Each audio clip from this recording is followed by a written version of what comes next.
Hello, beautiful soul. I'm Vicki Howie of ChakraBoosters.com, the creator of Chakra Boosters healing tattoos and the Chakra Life Cycle System.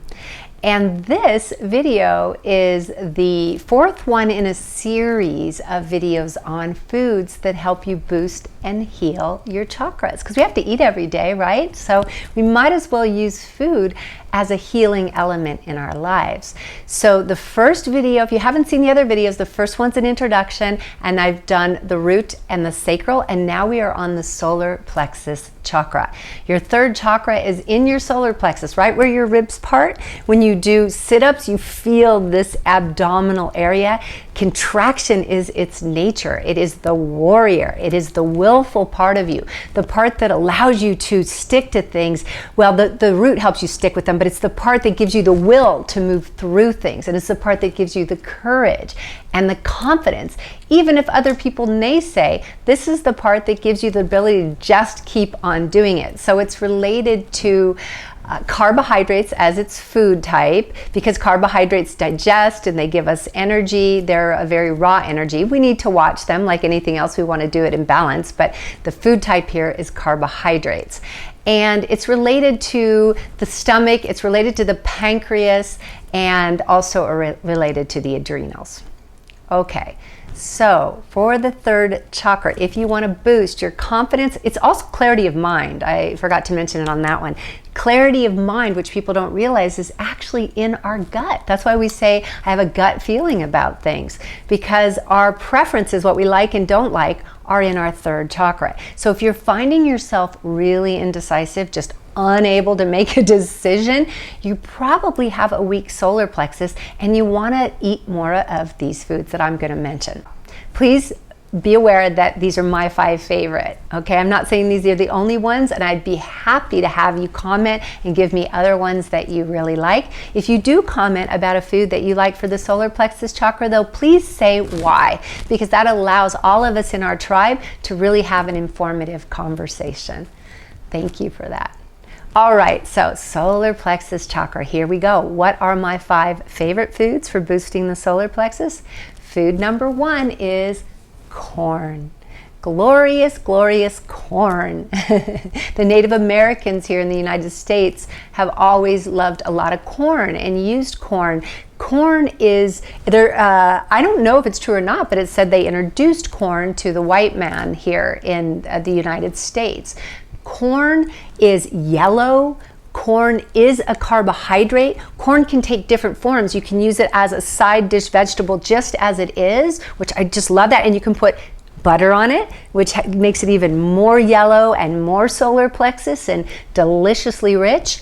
Or you can grind the corn down and you can turn it into little tortillas, which are delicious, and other corn dishes, right? Like tamales, where you have corn on the outside. There's so many things that you can do with corn. Some people make a corn pudding. There are so many things that you can do with corn, and that's another reason why I love it. But I love it because it's yellow, it's so yellow, and it also is a carbohydrate, so it's perfect for the solar plexus chakra to give you more energy. Food number 2 for the solar plexus is pineapple. And I love pineapple because, again, it's so yellow, so quintessentially just solar plexus. When you open it and you're like, it has a little bit of this, it has character, it has that sour, tart flavor, but more importantly, it has digestive enzymes, and the solar plexus is all about digestion. It's about the literal digestion in your stomach, and especially in the case of pineapple or any food. But the solar plexus is also about digestion of everything, about digestion of thoughts, ideas, experiences in our life, and how we take back our own power through digesting things properly. So digestive enzymes help you to digest. So pineapple is way up there for me, and I think it's delicious. All right, so let's go to food number 3 of the solar plexus boosting foods. And this one is, are you ready? Can you guess? This one is sometimes thought of as a spice, but many people like to eat it just straight. It's pretty strong and it's pretty popular in sushi restaurants. You got it, don't you? Ginger. And I'm not talking about the type that's dyed. You don't want the pink, or you don't want it to be dyed and have its color changed. There are various different hues, but make sure you're getting natural ginger. There's no reason to dye your foods. Let's enjoy foods in their natural state. Our body doesn't need those extra things. So look for true ginger root, and you can grate it. You can eat it straight. You can put it into recipes. Ginger is amazing because ginger is also a bit spicy. Ginger also settles digestion and settles the stomach. So it's very much about the solar plexus chakra. It's amazing. It's truly, and that's why it's almost not a food. It's almost more of a spice for most people, but it definitely, we can ingest it. So it is a food, and spices are foods as well, I know, but I'm trying to give us substantive foods in these first 5, and I could not leave out ginger. Okay, so ginger is number 3. Our food number 4 for the solar plexus is potatoes, but particularly yellow potatoes. Those nice yellow potatoes have a smooth inside, and you see that they're yellow. Some potatoes are more brown, more white. These yellow ones really have a nice yellow hue, and they add yellow to the plate while still giving you a really great kick of carbohydrates. And I don't know, for me, potatoes fit well differently in different seasons. For instance, in the winter, it just feels so good to bake a potato and have a really hot potato, or take even yellow potatoes and mash them, then add some more butter. I did say the butter. Again, natural and organic butter. You mash that all together and you get this warm, delicious, filling dish, right? But in the summer, you can take the same beautiful yellow potatoes and you can cut them up and make a potato salad if you want it to be cold. And that has a whole different effect, but both of them will give you energy because both are carbohydrates. And I really like that they're carbohydrates. I think that that is awesome. Okay, we're up to number 5, my 5th favorite food. And these aren't particularly in any order, you guys. This is just food number 5 that I love for the solar plexus chakra is, or I could say are, bananas. Bananas are wonderful. I put banana in my smoothie every morning, absolutely.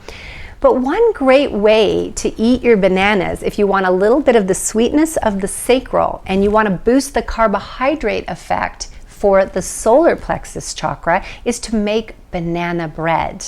And there's very healthy ways. I've seen some online recipes that are so healthy, even gluten-free, using cinnamons, using mushing up more of the banana to create more moisture, and not using other things, not using quite as many oils. So there's a lot of ways that you can make it. Get creative with your own recipe, or look online for a creative recipe. But banana bread with lots of banana, a dense banana bread, gives you all the banana, and it gives you carbohydrate, a little more of the bread aspect to bring in the carbohydrate aspect of solar plexus chakra, because the solar plexus likes carbohydrates. It likes to digest them. All right, so those are my 5 foods, and I have one bonus drink that I want to share with you, and bonus spice and bonus drink. The bonus spice, through all the time that I've been doing this healing work, there's a spice that just keeps coming up and keeps coming up and keeps coming up. People tell me story after story after story of how it has healed them or a relative. So I really want to bring this up for you, since we're all about healing at Chakra Boosters. And you know what I'm going to talk to you about? It's a very beautiful golden spice. It's not saffron, which is expensive and wonderful. Okay, but this particular one is even more healing. Saffron's just delicious to the taste buds. Whoa, delicious. But this one is turmeric. Turmeric it runs the gamut in its colors. I've seen almost greenish blends and then almost orangish blends. What you want is high curcumin. It's got to be really high curcumin, because it's the curcumin in the turmeric that makes it healing. So if you're taking pills, or if you're using it fresh, just make sure you have a source. Make sure, and when you're using it fresh, it's going to probably have the curcumin. But if you're taking a supplement, or you're using a tea, which is about what I want to share with you, then make sure it still has some curcumins in it. But tea isn't the strongest way to take turmeric. So if you really need the turmeric, and I know that I do, I like to take it as a supplement as well as using it in my foods.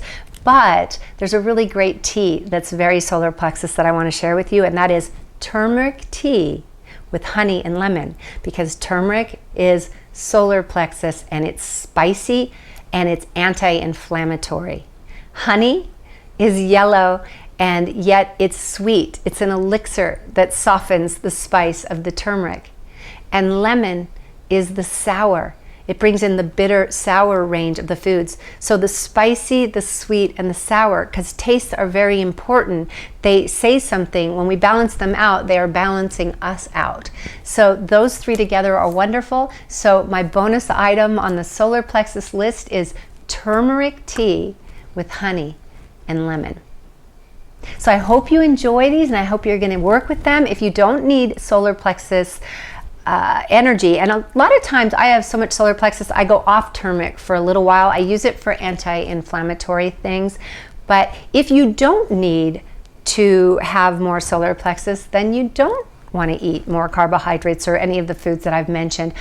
I'm telling you each one of these chakras and what foods are best for it, so you can assess your chakras and then put more of the foods you want in your diet. If you feel pretty balanced in your chakras and you've actually assessed yourself that way, then you're going to want to just have a really colorful plate, right? If you're working with all these food types from all of my videos. Okay, so next week we're going to look at the heart. I hope this week you have a wonderful Go For It solar plexus week, and I will see you on the next video. Blessings.